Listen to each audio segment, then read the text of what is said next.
নমস্কার, মুন ব্লগে আরও একটি নতুন পর্বে সকলকে অনেক অনেক স্বাগত জানাই। তো এখন সকালবেলা একদম চান ধান সেরে সবাই রেডি হয়ে গেছি। তো সকালে জল খাওয়া হবে, তারপর দুপুরে রান্না বান্না। আর বাবা তো অনেক ভোরবেলা গেছিলো বাজারে, আজকের বাজার থেকে একটু। তো পুরো পর্বটা সাথে থাকুন, ভালো লাগবে। আর যারা প্রথমবারের জন্য দেখছেন তারা চ্যানেলটাকে সাবস্ক্রাইব করে একটু পাশে থাকবেন। তো বাবা তো রেগুলার যাচ্ছে বাজারে, বন্ধু বান্ধবের সঙ্গে দেখা হচ্ছে। বা হ্যাঁ, পুরনো বন্ধু অনেক আছে, বাবার খোঁজ নেয় সবাই আমার কাছ থেকে। বাবা তো এখানে থাকেন না। বাবা এখনো চান করেন, তুমি চান করো? বাবা গরম জলে চান করো না তো? না না না, আমি ঠান্ডা করছি। করে নাও। আমি এদিকে রান্না জোগাড় করি। বাড়িতে জানো তো, আমি পুকুরেই চান করি। পুকুরেই চান করে করে আমার অভ্যাস হয়ে গেছে এখন। পুকুরেই তো চান করা ভালো, মানে ভালো জল পুকুরে। সকালের খাবার খেতে বসে গেছে সবাই। কালকে রুটি ছিল, সেই রুটি দিয়ে আর ডিম দিয়ে ভেজে দিয়েছি, আর কুমড়োর তরকারি। ভালো খাওয়া না? খেয়ে নাও, তারপর দুপুরে রান্না বান্নার ব্যবস্থা করবো একটু বেলা গেলে। এখন সকাল 9টা বাজে। তুমিও খেয়ে নাও, তুমি খেয়ে নাও।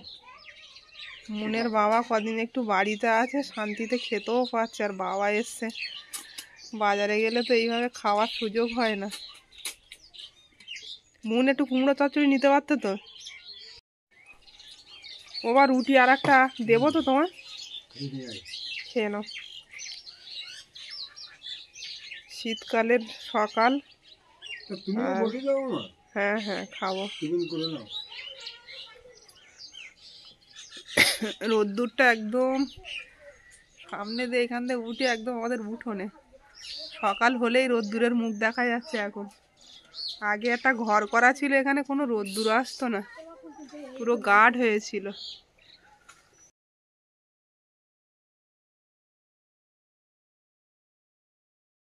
হালকা একটা হাওয়াও রেখেছে, ঠান্ডা ঠান্ডা ভাব, ভালোই হাওয়া রেখেছে। মাঝে মাঝে এরকম হাওয়া দিচ্ছে।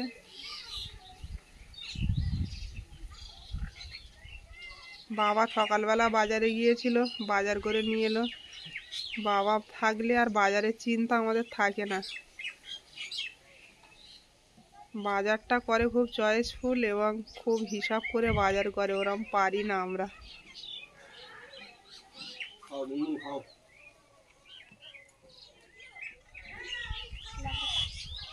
লঙ্কা ফেলে দাও মুন, লঙ্কা একটা দা খাও তো, লঙ্কা খাওয়া ভালো, শেখো তো।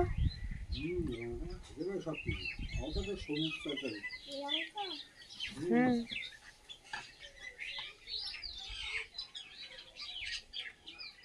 আজকে সকাল থেকে খাওয়া দাওয়া করে সবাই কাজে ব্যস্ত।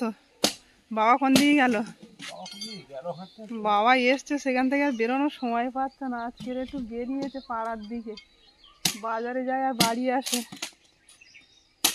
আর এইখানে অনেক কাঠ ছিল, সব গর্তের মধ্যে, মানে কাদার ভিতরে পুঁতে গেছিলো কাঠগুলো, সব টেনে টেনে বের করা হচ্ছে।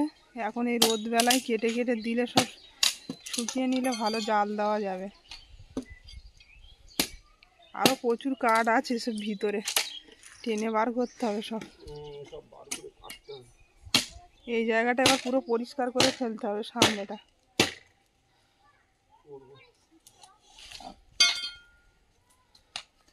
ও ওদিকে কাজ করছে আর আমি এদিকে বাড়ির কাজকর্ম কিছুটা সারলাম।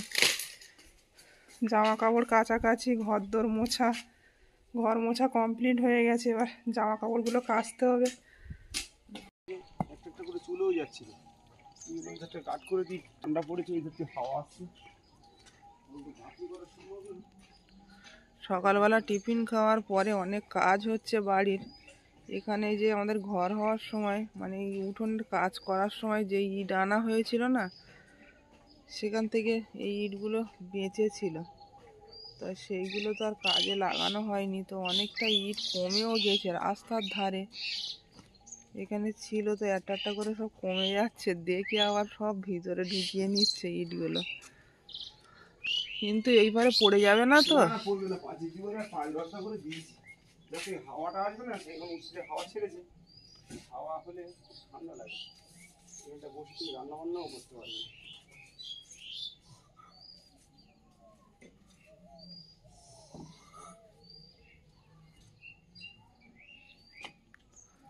রোদ্দুরটা আসবে, হ্যাঁ আসবে না, রোদ আসবে ওই থাকে, সূর্য তো ওই দিক দিয়ে আসে। পেছন দিক দিয়ে যদি কেউ ইটটা নামিয়ে নেয় কি হবে? না, কেউ নামাবে না। এটা কত সুন্দর মুখ হচ্ছে, এই কাটনি না করলেও এটা মানে হাওয়া বাতাসটা রক্ষা করবে। তুমি কি এর ওপর থেকে আর গাঁথনি করবে? আর হ্যাঁ, করবো, পরবর্তীকালে করবো, ওরকম হাইট করে গাঁথনি করতে হবে।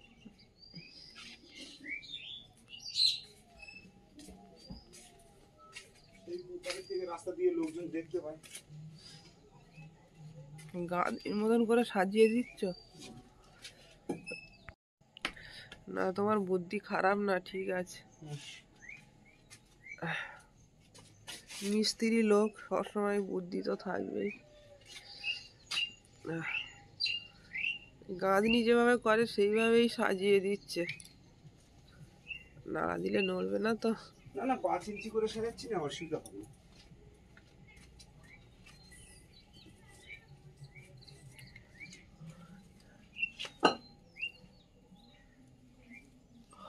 ওইখানটা রাস্তাটাও একটু ফাঁকা হবে, এখান থেকে বিড়াল কুকুর সব ডিঙিয়ে চলে আসে এপারে, আর আসতে পারবে না।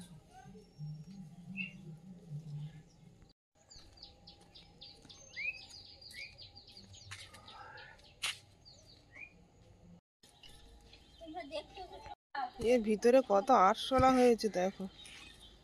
আমি মনকে ছেড়ে দিয়ে আসতে গেছিলাম টিউশনিতে, এসে দেখছি সব ইট ভিতরে নিয়ে যাওয়া হয়ে গেছে।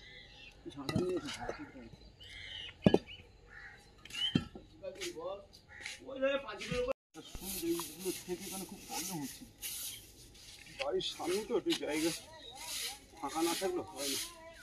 এইগুলো সব শ্যাওলা পড়ে গেছে ইটে। মেয়ের এই জুতোটা দেখো, এখনো ভালো আছে গো, বাইরে ফেলে ফেলে এখানে নষ্ট হচ্ছে। ফুটো হয়ে গেছে না?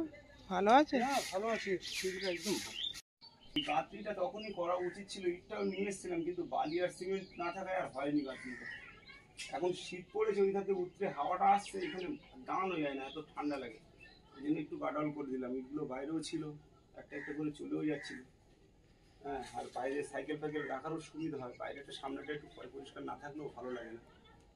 ওই জন্য সকালে ভাবলাম এটা আগে করি। সাইকেলটাকে কোনো বাইরে বের করলে উঠোনটা একটু খালি খালি লাগে। তুমি এক কাজ করো, একটু চা বসাও, লাল চা বসাও। আবার চা খাবে? চা খাবো। অনেক কাজ করেছে, শীতের সময় এমনি 2-3 বার চা খাওয়া হয়ে যাচ্ছে। জল নিয়ে আর বাগানের দিকে যাচ্ছি।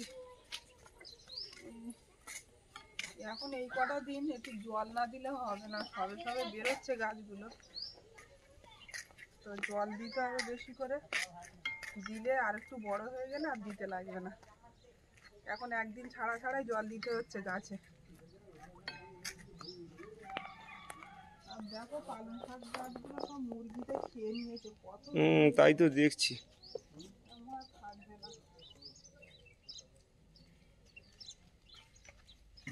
পালং শাক গাছগুলো খুব সুন্দর হয়েছিল।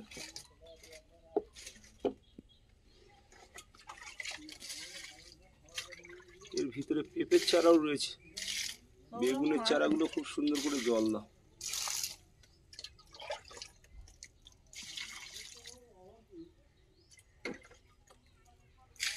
ওইদিকে মাটিতে জো আছে না? আর একটু দাও, ছিটিয়ে ছিটিয়ে দিতে লাগবে না, জো আছে দেখছি তো। কত সুন্দর বেরিয়েছিল, সব তো খেয়েই ফেললো মুরগিতে। পেঁপে গাছ 3টে এক জায়গায়, ওখানে কি 3টে এক জায়গায় থাকবে? এইখানে দেখছি 2টো গাছ বেরিয়েছে, এখানে একটা, এখানে আরো 2টো। হয়েছে পুরো পেঁপে গাছটা এমন জায়গায় হয়েছে, পেঁপে হলে হয়তো পাবো কিনা জানি না। এইদিকে যদি একটু চেপে হতো পাওয়া যেত না, এদিকেও গাছ বেরিয়েছে। রাস্তার গায়ে সেইগুলোই আগে বড় হয়ে গেছে, তোলাও যাবে না এখন, হোক ওখানে। এই পেঁপে গাছগুলো হবে গো, হবে। এই লাইন দিয়ে কটা পেঁপে গাছ লাগাতে হবে। এখানে অনেকগুলো বেরিয়েছে বাবা, দানা ছড়ানো ছিল বাবা। দেখো ছোট ছোট ওই গাছগুলো আগে বেরিয়েছে। আমাকে এরকম সাইজের পেঁপে গাছ তা বসানো হয়েছে, চারা কিনে এনে বসানো হয়েছে, তা খানকুড়ি লাগিয়েছে। পেঁপে গাছ লাগালে ভালো, পেঁপে ফলটাও খুব ভালো হয়। ওদের থেকে আমার আর পিঁপে কেনা লাগবে না।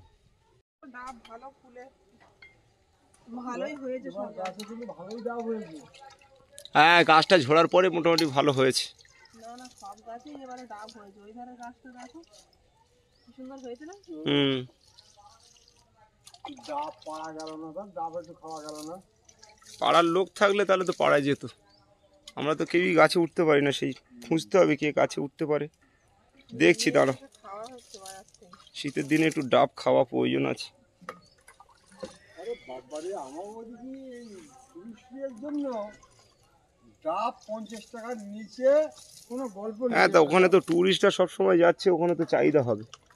টুপা, এধারে এই লঙ্কার গাছে দেখছি লঙ্কা ধরেছে। তুমি এবার করে চারাগুলো নিয়ে এসছো, খুব সুন্দর। না না, লঙ্কা ধরেছে, ফুল ছিল। এই যে লঙ্কা ধরেছে। হ্যাঁ, ফুলও আছে গাছে, আরো লঙ্কা প্রচুর ধরছে। আর এই বেগুন গাছটা খুব সুন্দর চেয়ারা হয়েছে। পালনদেরই যেগুলো হ্যাঁ, পালং শাক আর ধনে পাতা দেওয়া ছিল, শুধু পালং শাক বেরিয়েছে। ধনে পাতা বেরিয়ে করে বেরিয়ে আমারও তো 2-3 জায়গা ফেলেছে ধনে পাতা, তা এখনো কোনো গাছ দেখা যায়নি ধনে। হ্যাঁ, শুধু একের পর এক মানে ধনের দানা আনতেছে, আবার মাথা করে বাগান সাজিয়ে ফিরেছে। লঙ্কা গাছের ফুল সমেত আমি কিনে এনেছিলাম, তো এই সেই চারাগুলো কেনা তোমার ঠকা হয়নি। ফুলে থেকে একদম লঙ্কায় পরিণত হয়ে গেছে। এই বেগুন গাছটাও তো ভালো হয়েছে। খুব দারুণ হয়েছে এই গাছটা, দারুণ ফলও আসবে খুব তাড়াতাড়ি। জল শেষ হয়ে গেল, 2 বালতি জল। আর দিতে লাগবে না, অনেকটাই দিয়েছে। বাবা শুধু গাছের দিকে, ডাব গাছের দিকে তাকিয়ে আছে। পেয়ারা গাছটা কেটে দেবে বলছি। পেয়ারা গাছটা কাটতে হবে বাবা, অত বড় পেয়ারা গাছ, ওতে পেড়ে খাওয়া হয় না। গোড়ার থেকে আবার গাছ হলে সেটাই ভালো হবে, গাছটা কেটে দিতে হবে। ডালপালা ছাড়বে। হুম। থাকবে এরকম জায়গা থেকে কেটে দিতে হবে। কেটে দিলে আবার হবে। হ্যাঁ, কত বড় হয়ে গেছে দেখো পেয়ারা গাছটা, কিন্তু পেয়ারা নামিয়ে খাওয়া যাচ্ছে না। পেয়ারা যেটুকু হয় পাখি বাদুড় এরাই খেয়ে যায়। কেটে দিলে ভালো হবে বলছে বাবা। হ্যাঁ। কেটে দেবে। কাটা হবে, তবে আজকের এখন তো সময় হবে না। এইখান থেকে কাটতে হবে, এই ডালগুলো থাকবে। আর এই শক্ত ডালটা না থাকবে। পেয়ারার ডাল? খুব শক্ত, পেয়ারার ডাল খুব শক্ত। ধারালা দানালা হবে না। হ্যাঁ, ওই গাছে ওখানে একটা পেঁপে গাছ হয়েছে, ওই অলের গায়ে মানে দানা পড়েছিল, তুলে সেখান বসালে থেকে বেরিয়েছে। না না, ও আর তোলা যাবে না, তুললে গাছের শিকড় কেটে যাবে। ও গাছ ওখানে হবে না, ইটের মধ্যে হয় না পেঁপে গাছ। এইসব চারাগুলো ভালো হবে, এই যে পিঁপের চারাগুলো না। হ্যাঁ হ্যাঁ। ও ভাই, একসঙ্গে দানা ছড়ানো ছিল, দেখো ওই 3টে গাছ আগে বড় হয়ে গেছে, আর এগুলো আর হচ্ছে না। কি ব্যাপার বলো তো? এটা কি গাছ? তুলে দাও, ওটা বন গাছ। পুঁইশাকের দানা ছড়িয়েছিলাম, সেই গাছও এখন আছে। হ্যাঁ, ঘরে ছাওয়ার জন্য হচ্ছে না, রোদ্দুর পড়ছে না। এই দেখো যে কটা হয়েছিল মুরগিতেও খেয়ে গেছে, এখানে ভর্তি হয়ে গেছিল সব। তো যাই হোক, সকাল থেকে অনেক কাজকর্ম হলো, খাওয়া দাওয়া হলো। এবার দুপুরে রান্না বান্না জোগাড় করতে হবে। আর শীতকালে বেলা যা করতে হবে তাড়াতাড়ি, বেলা চলে যায় তাড়াতাড়ি। আর পর্বটা এখানেই শেষ করব। ভালো লাগলে একটু কমেন্ট করবেন, আর সবাই ভালো থাকবেন, সুস্থ থাকবেন। দেখা হচ্ছে আগামীকাল। নমস্কার।